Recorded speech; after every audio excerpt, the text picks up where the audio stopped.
Hi everyone, welcome to Travel, Explore, Celebrate Life, a podcast by Veena World where we talk about interesting places and the fascinating stories behind them. We agree that both of us have been away for a while and it's been 2 months since we've done our last episode. But that has meant that we have come up with a long list of episodes that we are going to now do starting the week of the 15th of June. Now, this episode is about a city in Vietnam. Now, we all know that suddenly, post the pandemic, Vietnam has come in front of all travelers going east of India. That's because Vietjet and Vietnam Airlines have both started flights from Delhi and from Mumbai. Now, Vietjet has a daily flight. Vietnam Airlines has also started flights from Mumbai. And that means cities like Da Nang, Hanoi, Ho Chi Minh, Phu Quoc, all major cities in Vietnam are direct flights from India. Although not daily, but on different days of the week. Now, that means that Vietnam is on everyone's radar. People have already been to Vietnam. People are talking about doing their second trip to Vietnam.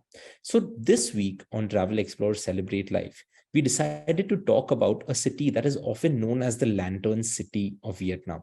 I have been fortunate enough to actually visit this city back in 2017 when I did a long trip all through Vietnam, starting in Ho Chi Minh, ending in Hanoi. Now, today we are going to talk about a city that is known as Hoi An. To get to Hoi An, you have to fly into Da Nang. But before we dive deep into it and everything, it's going to be an episode where Sunila is going to do a lot of the question asking and I'm going to be responding to her questions. So, hi Sunila, it's been a while. Hi, Neil. Yes, it's been too long. And hi, everyone. So excited to be back here. And, for a change, we are speaking of a country and a city which I have not yet visited. It's been on my list forever. And like Neil said, people are going back there for the second time. So I'm feeling a little left out here. But I think I'm going to correct that this year. And I'm so excited because there's so much about Vietnam that we know. And then there's so much about Vietnam that we don't know as yet. And one such city, of course, is Hoi An. Neil, typically, it doesn't come up so much into the itineraries when people are speaking. Everyone talks of the famous Halong Bay. We've heard the other cities in different places. There have been movies that were shot there. But let's start with Hoi An. And I'm so glad we decided to do something that's kind of an upcoming or probably really popular. But now, like you said, with the direct flights, we can reach most of these cities directly. And I'm sure by next year or the year after, we'll be talking of the second, third, fourth trip to Vietnam as well. So let's start with Hoi An, Neil, and let's start with a little bit of the background of Hoi An. I mean, you did mention that you have to go to Da Nang to go there, but what is the significance? What is the importance of Hoi An? All right, so let's start with a little bit of history, a little bit of where the name Hoi An comes from. So if you translate the name Hoi An, it basically translates into a peaceful meeting place.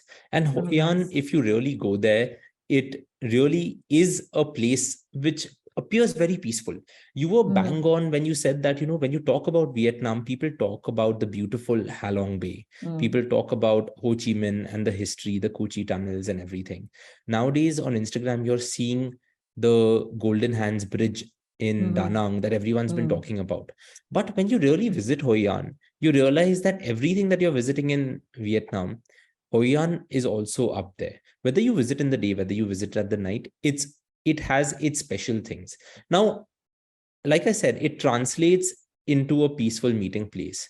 But Hoi An was not the initial name of this place. This was formerly known as Phi Pho or Phi Phu, a population, and like it's a part of Vietnam's Quang Nam province, and it has a population, not only Hoi An, but the surrounding area and the province has a population of about 120,000. Now, one of the great things about Hoi An is that it was declared a UNESCO World Heritage Site in 1999. Now, why was it declared a UNESCO World Heritage Site? So if you look at Old Town Hoi An, it's like the city's historic district. So in Old Town Hoi An, you are not allowed to ride scooters or drive cars within the city. So all of it is either on foot, or as Vietnam is a country where two-wheelers are a big thing, you can cycle around the city. So it is recognized as an exceptionally well-preserved example of how Hoi An back in the day was a Southeast Asian trading port, which dated around, say, the 15th to the 19th century. And if you look at the buildings over there, whether it's during the day or in the evening, the buildings and the street plan, they reflect a proper blend of indigenous and foreign influences. So if you were to think about the history, there's Vietnamese influences, there's Portuguese influences, there's a little bit of the French influence, there are Chinese influences, Japanese influences, and a whole lot. So Hoi An, as it is called today, was back in the day called Phai Phu or Phai Phu. It was also a city that has been known by other names like Hai Pho, Hoi Pho, Hua Pho, Hai So. And back in the day, during a period which was known as the Champa period then, which was the Chams, the people of a province called Champa, which is modern day Central and South Vietnam. It was also named as a city which was called Lam Ap Pho. So when you visit Vietnam, it is quite difficult pronouncing a lot of these words. And one fun fact is that in Vietnam, at least 40% of the population has the same surname, which is spelled as Nguyen, right? So in English, when you look at Nguyen, it's hard to pronounce because you're like Ngu or something like that. But the real pronunciation is just Nguyen. And so I used to always get confused. Is the N silent or the G silent? So it's great, that you clarified that, because when you look at it and it's funny when you meet people from there, like even when we are doing our trade fairs and shows, we often meet people and then you get the visiting card and then you keep staring at it. Like, how do I address this person? Do I spell the G? Do I spell the N? So it's nice to know new and but one good thing is that, like almost everyone has the same last name, like 40-50% of the city. So that's a bit of background about Hoi An.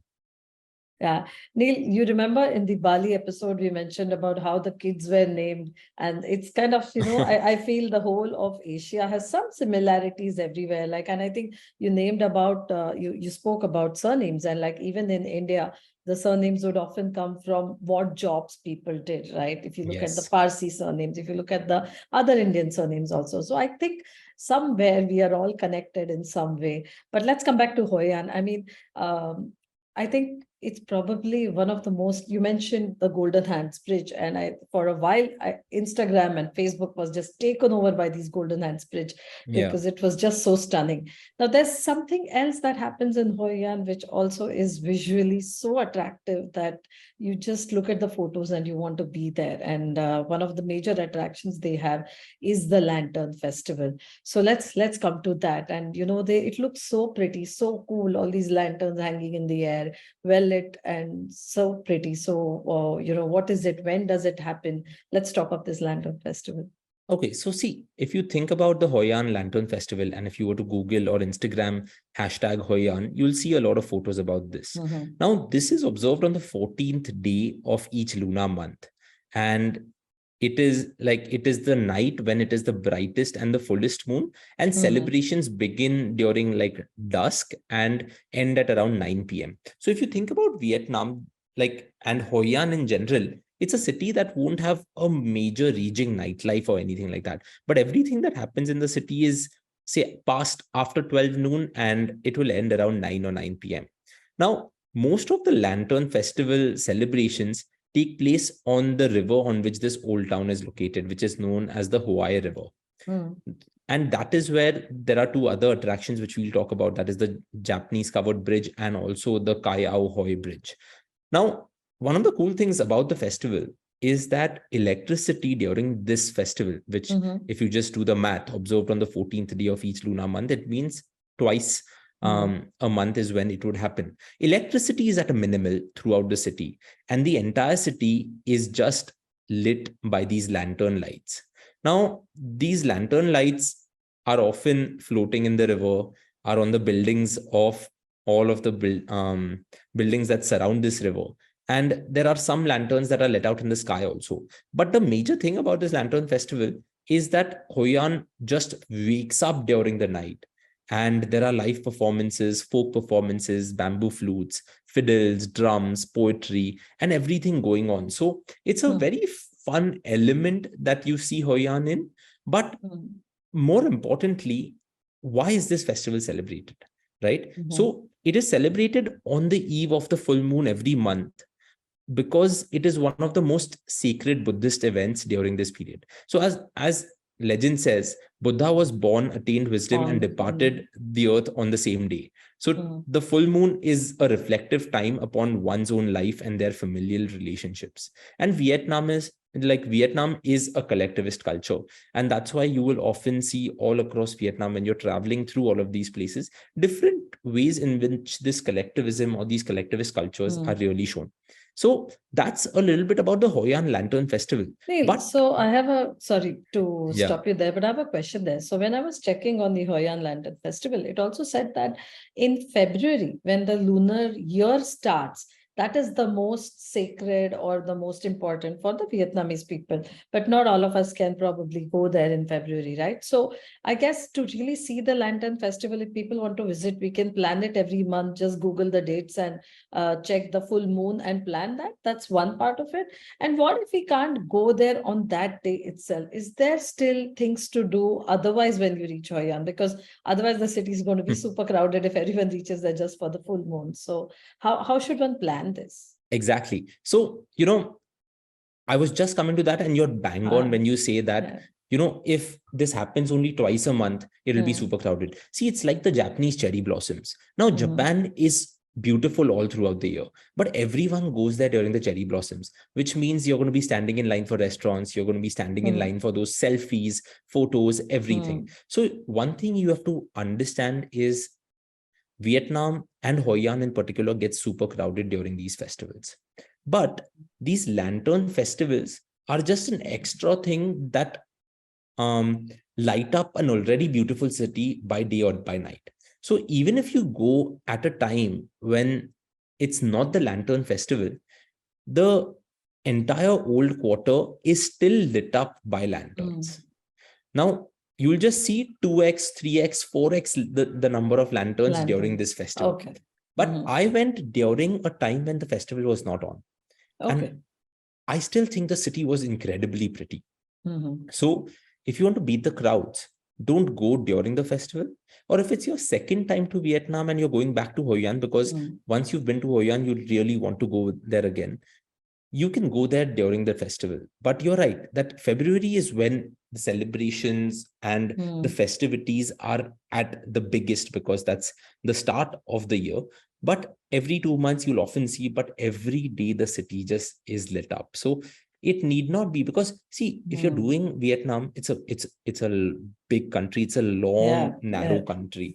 So just to get to these dates, you might have to move around a lot of things. And given how our work lives and social lives are today, it's hard to go specifically on those dates. And when it is Lantern Festival, you also have to remember that prices are higher. So often people say that Vietnam is a cheap country. I don't say Vietnam is a cheap country. Vietnam is a value for money country, because you really get value for what you're spending over there. But again, when it is a time when hundreds and hundreds of tourists are going to come, of course, hotel prices, food prices are going to be really expensive. Double of what they would otherwise generally be. So yeah, that's the Lantern Festival. So Neil, before we move, on from the Lantern Festival, my last question about it. I've seen a lot of, and when I was reading, I was seeing, and the photos I've seen, some of the photos show the lanterns high up in the air. They have taglines like "Sky full of stars in Vietnam" and all of that. And the other photos show people releasing lanterns in the water. So what exactly happens? Is it both? Do you do both? I would say, or it's a combination of everything. Okay. Lanterns are put up in the city all through. Okay. Then as tourism started increasing, Hoi An, which was actually a port back in the day, but due to silting in the river, that port moved from Hoi An to Da Nang close by, which is an hour away.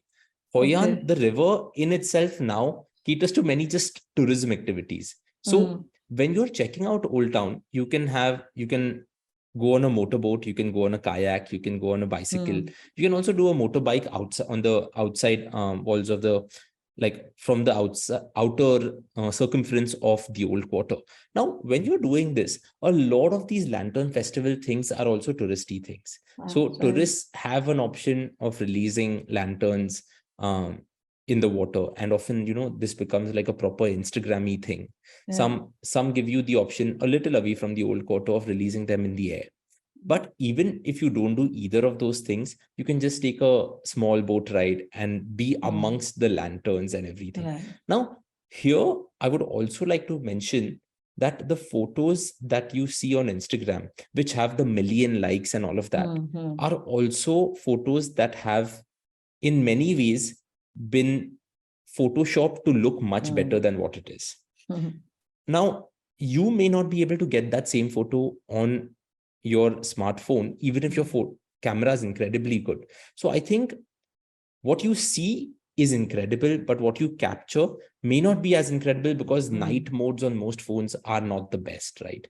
And as a result, I often see that when you're going to Hoi An, the Lantern Festival is incredible, but don't go with the expectation of what you're seeing on Instagram, because then you're expecting something incredible, thousands and thousands and thousands of lanterns.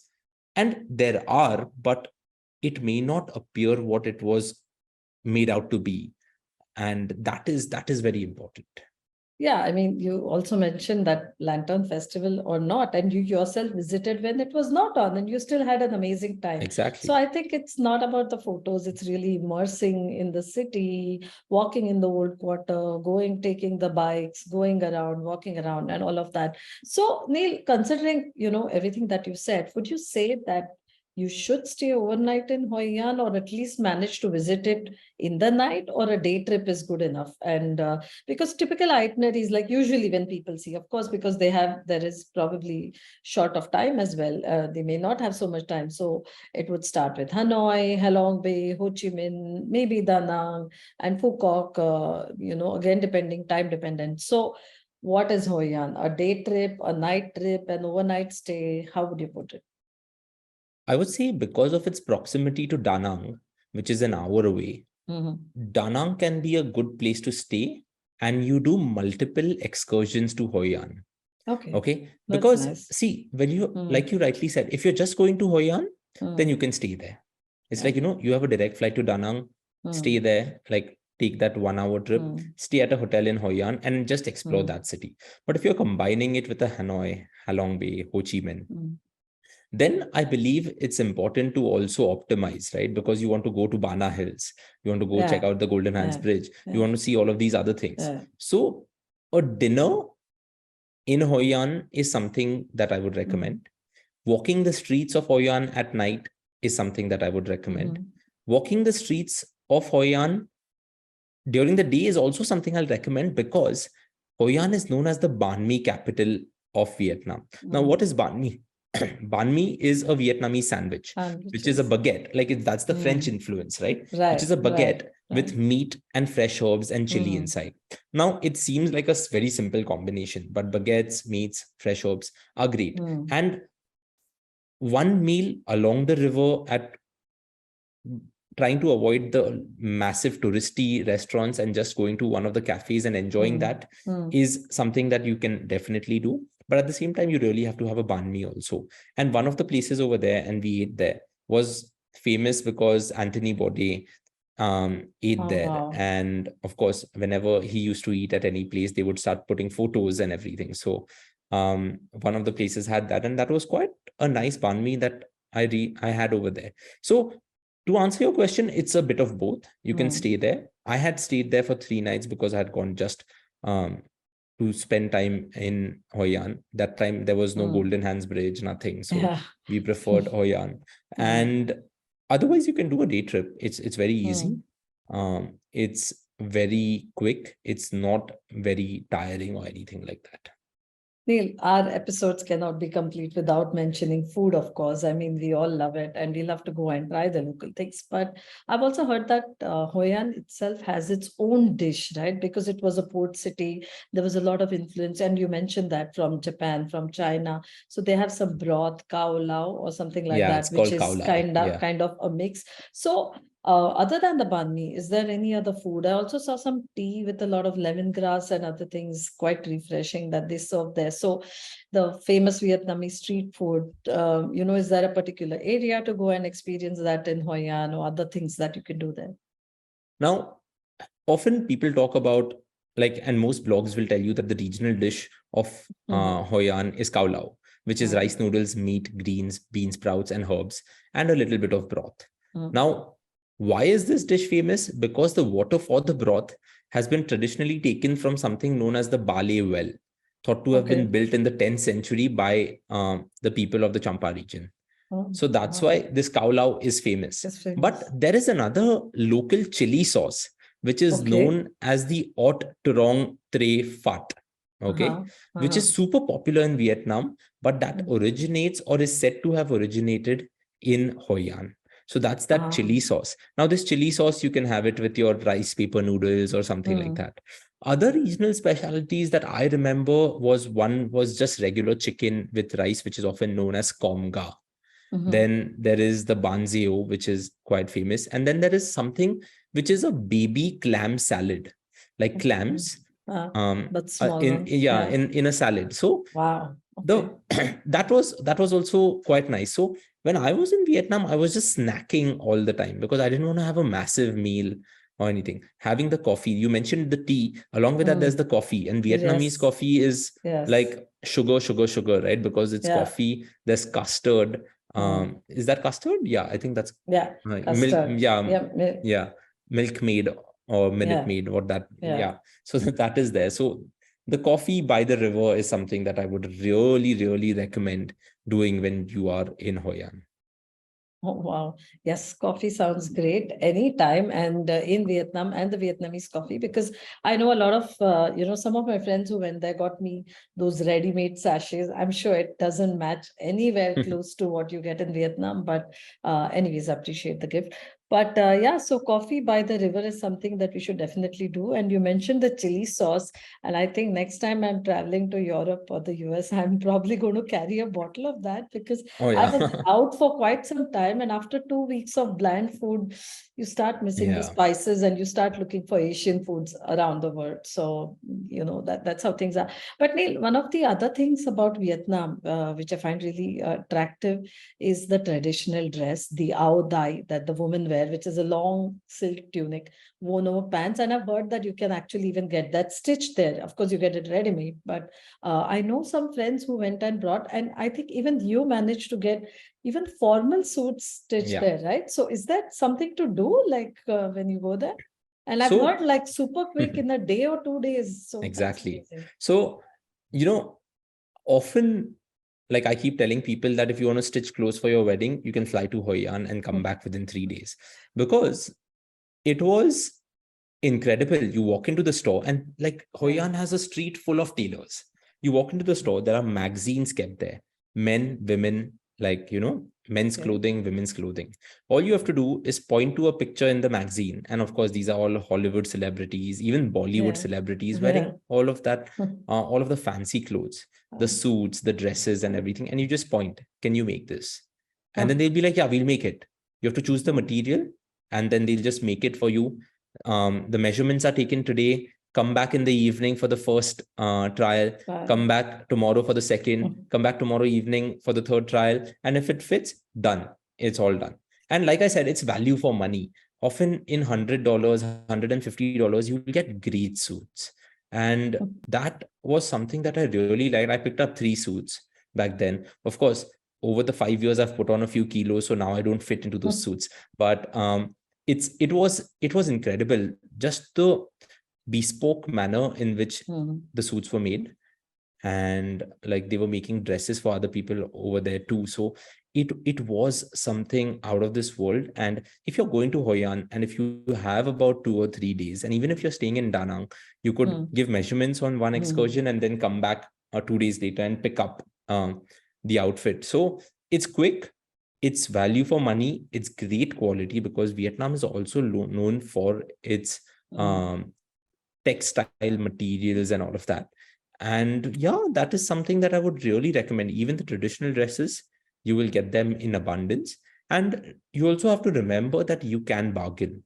Vietnam is a place where you can bargain a lot of the times. But whenever it comes to bargaining, I often also like to respect the shopkeepers, Right. because often people tend to bargain by such a thing where, the shopkeeper said, let's say 100%, and you'll suddenly go 10% of it, and then you're going haggling over it.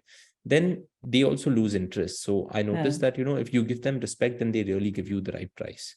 And don't And yeah. bargain unless you really want to buy it. It's Oh not yeah, nice. It's exactly. not nice to go on doing that and then walk away and say, I was never interested. So I think it wastes everyone's time. But Neil, you've given one more reason, not that we needed any reasons to visit Vietnam, but definitely one more reason to go there and to go with an empty suitcase and come back with a bag full of suits. I was watching, it's a very silly movie on Netflix.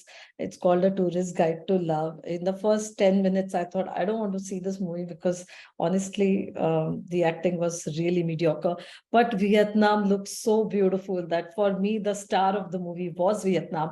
And I sat through it in parts just to look at Vietnam because it was just beautifully shot. And I think we have enough reasons to go to Vietnam. So, Neil, any closing thoughts on Hoi An Well, and Vietnam? to close, I'd like to close with three things. One is the best times to visit. Second is Hoi An is also known as the museum city. So we'll talk a little bit Oh, about the nice. museums. And I have a small list of what you should really be aware of. So Okay. the first thing I'd like to say is you have to remember that Hoi An and Vietnam in general have two main seasons. One is the rainy season and the other one is the dry season. Now, whether it's the rainy season or the dry season, the average temperature is always warm, Same. which is 29 degrees Yeah. Celsius. Now, the hottest period is from June to August, where the highest temperature can be anywhere between 38 and 39 degrees during the day. November and to January are known to be the coldest months, with an average temperature of about 20 degrees Celsius. The rainy season is from September to January, with heavy rains often causing flooding, and you don't want to be caught in any of these. Whereas the dry season is February to May. So in my opinion, the best time to visit is really between December and February, because it's cooler and nicer. And the weather's mild, moderate temperatures. You can go on a few hikes also. And with tourism increasing more and more and more, you can also do a lot of the fun activities, not only in Old Town Hoi An, but other excursions as well. Now, as I've said this, you also have to be aware that Hoi An is generally a crowded city because all tourists are coming over here. So if you want to really get your camera and everything like that, you have to be like, keep them close to you and ensure, one, that you're just not leaving anything unattended, but also while you're doing all of these things, ensure that none of this falls into the river, because there are many instances of camera equipment just falling into the river. Now, you could buy lanterns in Hoi An, and those lanterns are very nice, incredibly amazing, but often the sellers quote higher prices. So something that would cost about Vietnamese dong 5,000 is something that you should really look at. So that was one thing I really wanted to say. And if you're going to Hoi An, then you have to walk a bit. So good shoes are really, really, really important. Now, having said that, what are some of the things that you can really do in Vietnam apart from these things?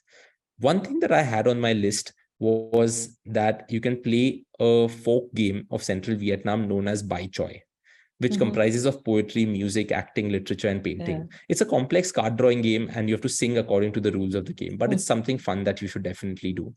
Visit the old shops, old houses, which have fun shops, and a lot of the ceramics can be seen over there. Stroll the riverfronts. And while you're strolling the riverfronts, Hoi An is also known as a museum city. It has four main museums. One is known as the Museum of History and Culture, which was built in the 17th century, has old relics from the olden periods. One is the Hoi An Folklore Museum. It is the largest two-story wooden building in the old town, and it gives you an idea of the daily life of the of Hoi An residents. Then there is the Museum of Trade Ceramics. As the name suggests, it's all about ceramics from Persia, China, Thailand, India, and other countries, which highlight the importance of Hoi An as a trading port. And finally, the Museum of the Sa Huin culture, which is like 200 artifacts from the olden Sa Huin culture. And finally, there is photo and artifact museum called the Precious Heritage Art Gallery Museum, which celebrates the past 10 years by a French photographer exploring Vietnam. So these were some of the things that you could really do in Hoi An. And I would say, to conclude, it is a city that gives you an idea of a lot of Chinese influences, Japanese influences. I did not mention the Japanese bridge because all blogs anyways mention it, The because covered bridge. Yes. exactly, that is the Japanese a covered bridge. well-preserved cover bridge which has like a Buddhist thing inside. And then there's also the Hoi An trek. Now, I didn't mention them because all blogs are anyways going to tell you about them. Yes. And it's hard to go find real history, real things that you can do apart from these things. So that's why I didn't want to mention it at the start, but like, try to get in a little bit of the history, a little bit of the culture, a little bit of the fun stuff that you can do on the river. But remember that if you take photos of the hawkers in Hoi An, because the hawkers are also wearing those Vietnamese hats and all of that, they will demand money. And you should keep that in mind. So you can't just be like, oh, this hawker looks good, I will go take a photo of them. It doesn't work like that. They will demand money.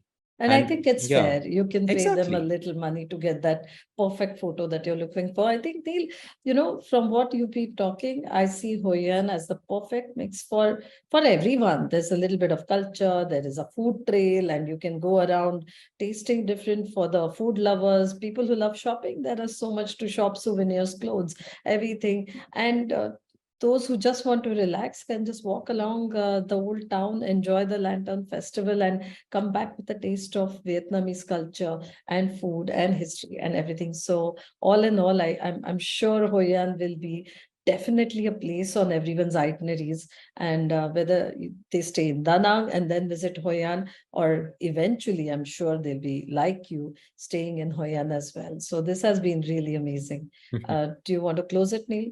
Yeah, I think I would just say that if you're listening to this, try making a Vietnamese coffee at home with just Minute Maid and coffee, and enjoy the episode, because we are back with Travel, Explore, Celebrate Life. And we will see you next Saturday with another super fun episode. Bye-bye, everyone. Bye.